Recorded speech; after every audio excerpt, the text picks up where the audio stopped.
Good morning students. आज हम कर्ण प्रकाशिकी में यू, वी और एफ बिंब दूरी, प्रतिबिंब दूरी और फोकस दूरी में संबंध स्थापित करेंगे। देखिए, बिंब दूरी स्मॉल यू, प्रतिबिंब दूरी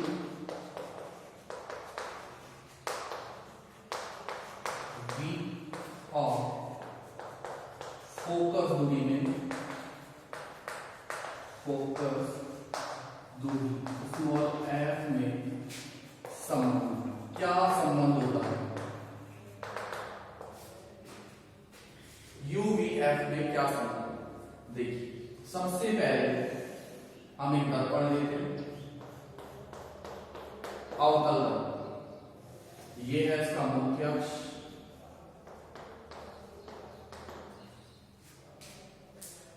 ये है इसका ध्रुव P, ये है इसका मुख्य फोकस F, वक्रता केंद्र C। अब हम क्या करते हैं, एक वस्तु लेते हैं A, B। A से जब प्रकाश की किरण इस दर्पण पर मुख्य अक्ष के समांतर आपतित होती है तो परावर्तन के बाद कहां से होकर गुजरती है? मुख्य फोकस F से परावर्तित होकर गुजरता है। दूसरी, जब कोई प्रकाश की किरण वक्रता केंद्र से इस दर्पण पर आपतित होती है तो परावर्तन के बाद भी कहां से जाती है? वापस उसी पथ से लौट जाती है। ये हम पहले 4 नियमों में पढ़ चुके हैं। 4 नियम कौन से थे? प्रतिबिंब का निर्माण कैसे हो, ये दोनों किरणें जहां पे काटती है एक दूसरे को, वहां पे वस्तु का प्रतिबिंब बनता है B डैश A डैश। आगे समझ में ना? अब देखिए, वस्तु से ध्रुव के बीच की दूरी बिंब दूरी कहलाती है, जिसे हम लिखते हैं स्मॉल u से। प्रतिबिंब से ध्रुव के बीच की दूरी प्रतिबिंब दूरी कहलाती है और इसे हम लिखते हैं स्मॉल v से। मुख्य फोकस से ध्रुव के बीच की दूरी ये कहलाती है स्मॉल f। वक्रता केंद्र से ध्रुव के बीच की दूरी ये होती है कैपिटल R और किसके बराबर होती है? 2f। ये हम कल संबंध निकाल चुके हैं, f equal to 2f, r equal to 2f। अब देखिए आगे, एक बिंदु से जो प्रकाश की किरण आ रही थी वो किस बिंदु के ऊपर टकराती? दर्पण से एन बिंदु के ऊपर टकराती। ये चित्र अगर ये डायग्राम आपका क्लियर है तो आसानी से आप u, v और f में संबंध स्थापित कर सकते हैं। संबंध स्थापित करेंगे तो क्या करना है हमें? सबसे पहले त्रिभुज दिखाई दे रहा है आपको A, B, C। एक त्रिभुज लिया हमने A, B और C, और दूसरा त्रिभुज हमने कौन सा लिया? A dash, B dash, C। दो त्रिभुज लेकर चल रहे हैं। देखिए ध्यान से, त्रिभुज A, B, C तथा त्रिभुज A dash, B dash, C। दो त्रिभुज ले लिए। अब यहां पे देखिए, इस वाले त्रिभुज के अंदर कोण A, B, C, ये वाला कोण है। इस वाले त्रिभुज में A dash, B dash, C, ये वाला कोण A, B, C बराबर है कोण A dash, B dash, C। क्यों बराबर है? दोनों ही कैसे हैं? समकोण है। क्यों बराबर है? दोनों ही समकोण है। ठीक है, आगे देखिए, ये वाला कोण और ये वाला कोण क्या नाम देंगे? A, C, B। इस वाले में A dash, C, B dash. दोनों कैसे हैं? समान है। क्यों है? देखिए, मैं गणित में आपने छोटी क्लासों में पढ़ा है, जब दो रेखाएं एक दूसरे को काटती हैं तो जो इनके कटान बिंदु पर कोण बनते हैं ये कहलाते हैं शीर्षाभिमुख कोण। कौन से कोण? शीर्षाभिमुख कोण। और दोनों शीर्षाभिमुख कोण कैसे होते हैं? समान। तो क्या है? कोण A C B बराबर है कोण ए डैश सी बी डैश। और क्यों बराबर है? शीर्षाभिमुख कोण, शीर्षाभिमुख कोण। तो दो कोण बराबर हो गए। जब किसी दो त्रिभुजों के दो कोण समान हो, ये वाला कोण इसके बराबर, ये वाला कोण इसके बराबर, तो ये कोण भी आपस में कैसे होंगे? समान होंगे। अर्थात जब किन्हीं दो त्रिभुजों के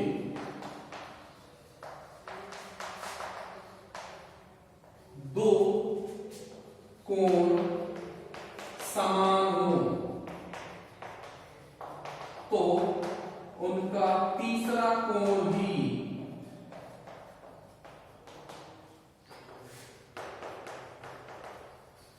परस्पर समान होगा।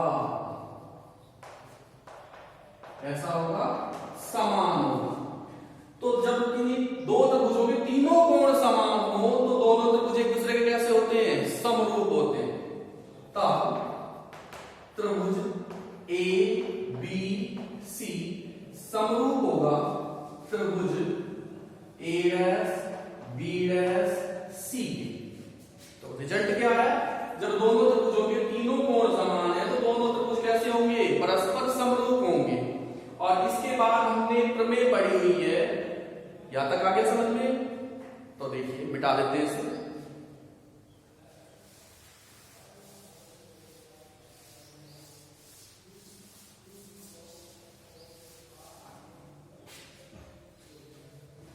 जब दो त्रिभुज परस्पर समरूप हो तो उनकी संगत भुजाओं का अनुपात, संगत भुजाओं का अनुपात भी बराबर होता है या समान होता है। ये तो हम आपने छोटी क्लास में पढ़ी है। जब कोई दो त्रिभुज परस्पर समरूप हो तो उनकी संगत भुजाओं का अनुपात भी कैसा होता है? समान होता है। अब संगत भुजाएं हमने त्रिभुज कौन कौन से लिए हैं? त्रिभुज ए बी सी समरूप है त्रिभुज ए डैश बी डैश सी के। क्या है? त्रिभुज ए बी सी त्रिभुज ए डैश बी डैश सी के समरूप। तो अब हमें देखना है कि यहां पे इनकी संगत भुजाएं कौन कौन सी हैं। इसकी भुजा क्या है? A B. इसकी कौन सी आएगी? A dash B dash. A B upon A dash B dash बराबर होगी इसकी बी सी और इसकी बी डैश सी। इसकी तो हो गई बी सी और इसकी बी डैश सी। क्लियर है? अब हमें ए बी सी और बी डैश सी के मान लेते हैं। इसका मान कितना है ये बताना है। तो देखिए इस चित्र में, इसको दे दो समीकरण नंबर 1। उपरोक्त किरण आरेख से, उपरोक्त किरण आरेख से देखिए बीसी, जो बीसी है वो किसके बराबर आती है? ये है इसमें से, इस टोटल बीपी में से सीपी घटा दें तो ये तो बचेगा। तो बीसी को किसके बराबर लिख सकते हैं? बीपी या पीबी। इस पीबी में से ये घटा दें सी, तो किसके बराबर आ जाएगा? बीसी के बराबर आ जाएगा। देखिएगा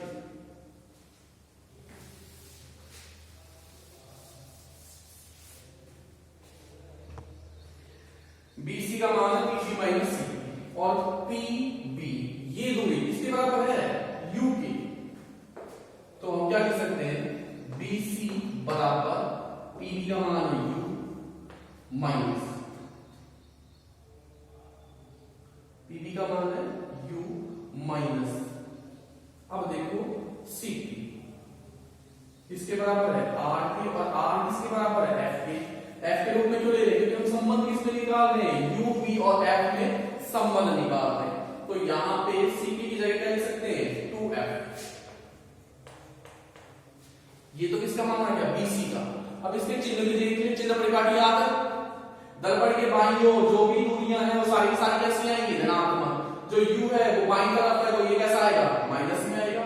2F भी कहां है बाईं तरफ है तो ये भी कैसा आएगा माइनस।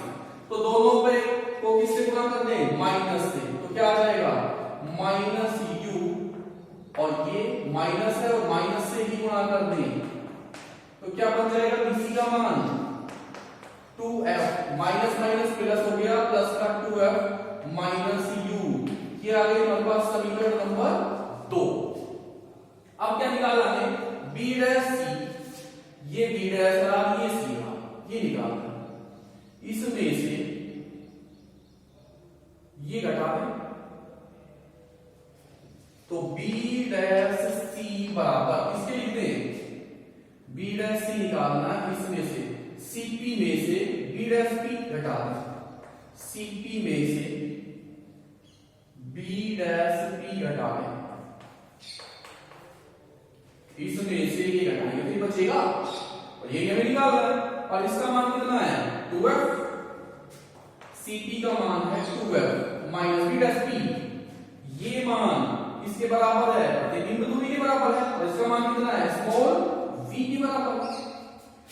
अब चिन्ह परिपाटी से जो 2F है वो भी और v भी दोनों कैसे हैं दर्पण के बाईं तरफ है तो कैसे आएंगे ऋणात्मक आएंगे, दोनों का मान ही माइनस में आएगा, minus 2F minus minus v। तो B डैश C का मान भी कितना आ जाएगा minus minus plus v minus 2F। ये आ गया हमारे पास समीकरण नंबर 3 दिख रही है। अब समीकरण 2 और 3 के मान यहां से उठा के समीकरण 3 में रख दें तो आगे क्या करना है हमें,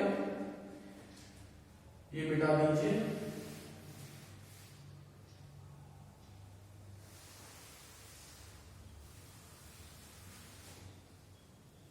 समीकरण 2 और 3 के मान समीकरण 1 में रखने पर क्या आएगा AB upon A dash B dash बराबर BC का मान कितना आया समीकरण 2 से 2F minus U upon B dash C का V माइनस 2F। और ये आ गई हमारे पास समीकरण नंबर 4। जब हमने 2 और 3 का मान समीकरण 1 में रखा तो हमें समीकरण 4 प्राप्त हो गई। ओके, अब आगे देखिए इसे हम निकालें। जब समीकरण 4 प्राप्त हो गई तो अब हम लेते हैं अगला त्रिभुज। एक त्रिभुज तो लेते हैं A dash B dash F और एक त्रिभुज लेते हैं हम NPF। वापस से वही प्रोसेस करनी जो हमने की पहले, त्रिभुज A dash B dash F तथा त्रिभुज NPF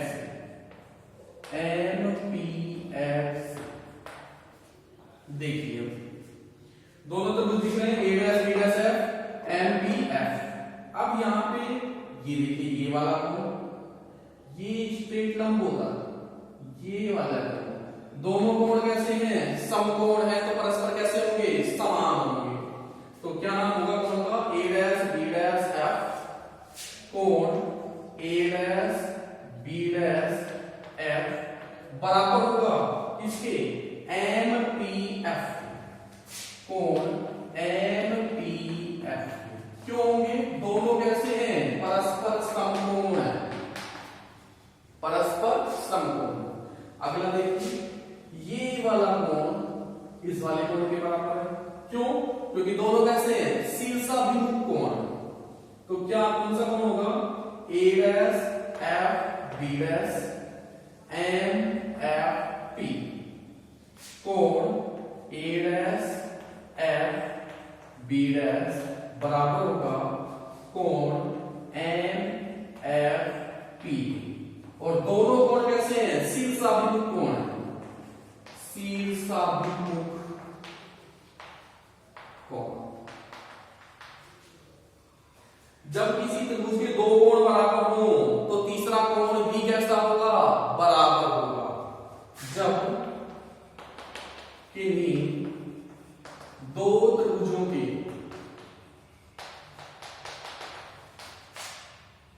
संगत कोण परस्पर बराबर हो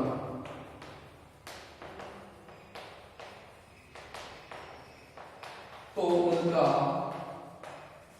तीसरा कोण भी समान हो, तीसरा कोण भी समान हो। और जब किन्हीं दो त्रिभुजों के तीनों कोण परस्पर समान हो तो दोनों त्रिभुज कैसे होते हैं, समरूप होते हैं। तो यहाँ पे ये वाला त्रिभुज और ये वाला त्रिभुज दोनों कैसे होंगे, समरूप होंगे। त्रिभुज ए डैश बी डैश एफ समरूप होगा त्रिभुज एन पी एफ। तो दोनों त्रिभुज कैसे आ गए, समरूप आ गए। और प्रमेय हमें याद है पहले से, अभी हमने पढ़ी थी, जब दो त्रिभुज परस्पर समरूप हो तो उनकी संगत भुजाओं का अनुपात कैसा होता है, बराबर होता है। तो वो प्रमेय यहाँ पे लगाएंगे इन दोनों त्रिभुजों के लिए। मैं रब कर देता हूं थोड़ा आगे।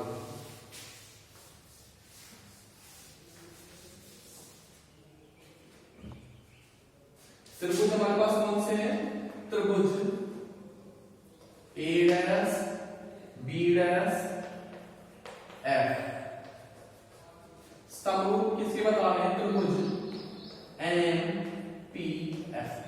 अब इनकी संगत भुजाएं देखिए, दोनों कैसे हैं, समरूप में तो इनकी संगत भुजाएं भी कैसी होंगी, बराबर होंगी। ए डैश बी डैश किसके बराबर है, एम पी। ए डैश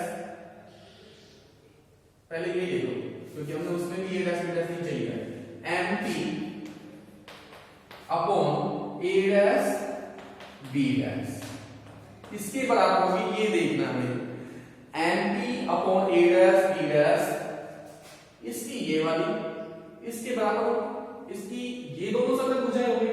अब यहां पे कौन सी है, पी एफ या एफ पी बटा में ये बी डैश एफ और इसको दे दिया हमने समीकरण नंबर 5। अब यहां से देखो चरण आ रही, ये ए बी ये एम पी दोनों कैसी हैं, समान। यहां एन पी की जगह हम क्या लिख सकते हैं, ए बी लिख सकते हैं, दोनों कैसी हैं, समान। आगे देखिए, अब हमें किसी का मान निकालना, एफ पी ये मान निकालना, सीधा निकाल कर क्या है ये एफ के बराबर, एफ पी बराबर है स्मॉल एफ, किसके है, स्मॉल एफ के। अब चिन्ह परिपाटी देख लो साथ के साथ, एफ है वो दर्पण के किधर है, बाईं तरफ है, तो स्मॉल एफ का मान कैसा आएगा, माइनस आएगा। कैसा चिन्ह आएगा, माइनस चिन्ह आएगा। अब हमें निकालना बी डैश एफ, ये मान निकालना बी डैश एफ बराबर बी डैश पी में से एफ पी घटा दे, बी डैश पी में से एफ पी माइनस कर दे तो हमारे पास क्या बचेगा, बी बचेगा, बी डैश एफ। तो बी डैश पी का मान कितना है, small V minus F P का मान दिखाई दे रहा है सीधा एफ। तो बी डैश एफ का मान क्या आ गया, v माइनस एफ। चिन्ह परिपाटी से साइन से चिन्ह भी बता दो कि v भी बाईं तरफ है, f भी बाईं तरफ है, तो दोनों कैसे होंगे, माइनस होंगे। क्या आ जाएगा हमारे पास, माइनस v माइनस माइनस क्या बन जाएगा, minus minus plus F minus v। इसका मान है b डैश एफ। इसको देते हैं हम समीकरण नंबर 6 और ये आ गई समीकरण नंबर 7। क्लियर है इतना। अब हमें 6 और 7 समीकरण 5 में रखनी। नेक्स्ट स्टेप हमारा क्या होगा, समीकरण 6 और 7 समीकरण 5 में रखनी। तब देखिए डायग्राम आ गया तो समझ लो डायग्राम की कोई आवश्यकता नहीं है।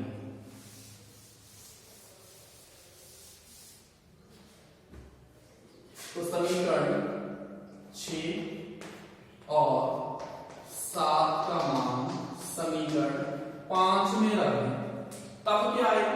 देखो एन पी की जगह क्या लिख सकते हैं? A B upon A dash B dash बराबर एफ पी का मान कितना है? माइनस एफ बटा एफ बी डैश एफ का मान कितना है? एफ माइनस बी, और ये आ गई हमारे पास समीकरण number 8। A B upon A dash B dash बराबर minus F upon F minus B. अब हमें क्या करना है? समीकरण 8 और समीकरण 4 इन दोनों की तुलना करवानी है। देखिए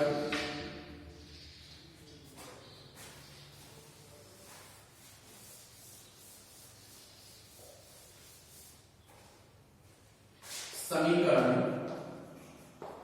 8 व समीकरण 4 की तुलना करवाने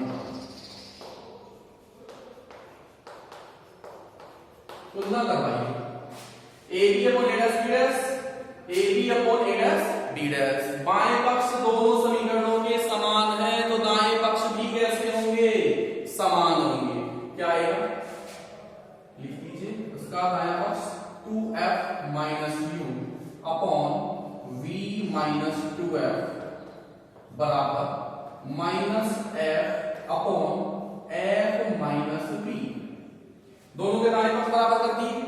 अब इसे सोल्व कर दो, इसका इससे वजन गुणा कर दो, इसका इससे वजन गुणा कर दो, क्या आता है? हो गया। गुणा कर लीजिए, इधर लिख देता हूं, इसका इससे वजन गुणा करिए 2f minus u into f minus b, इनको हटाइए। 2f minus u into f minus b बराबर है minus f into v minus 2f।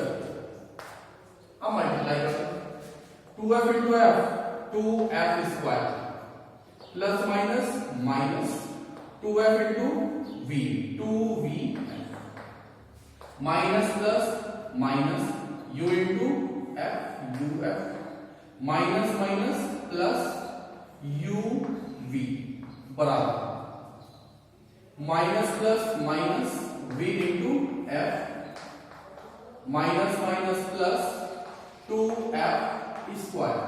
अब देखिए कुछ कट रहा है, 2f स्क्वायर प्लस का इधर है, 2f स्क्वायर प्लस का इधर है, दोनों कैसे हो गए? कैंसिल हो गए। जो बच गया वो लिख लो मेरे, minus 2vf minus uf plus में uv बराबर माइनस vf। अब क्या करते हैं? uv यही रहने देते हैं और इनको इधर ले आते हैं, तो क्या बन जाएगा? इसको लिख लो पहले, माइनस vf, ये इधर मेरा तो कैसा हो गया? प्लस का 2vf, ये इधर आया तो प्लस का uf बराबर uv। वैसे अब ये माइनस का vf और ये प्लस का 2vf, दो में से एक गया, कितना बचा? एक बचा, तो दो में से एक घटा दे तो क्या बचेगा?